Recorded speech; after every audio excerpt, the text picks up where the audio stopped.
Welcome to the channel. Today we are going to learn how to add a login email to your EMO account. This is an important feature that helps you secure your account, recover your password if needed, and make your IMO experience more reliable. By the end of this video, you will know exactly. First, open the IMO app on your phone. Next, tap on the profile icon located at the top left. Then select the Settings option from the menu. Inside the Settings menu, look for the option labeled Accounts and Security. Click on it to access all security-related options. After that, tap on Login Email to start adding a new email address to your account.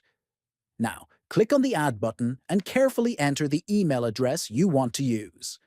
Once you have entered the email, click on Confirm. EMO will send a verification code to the email you just entered.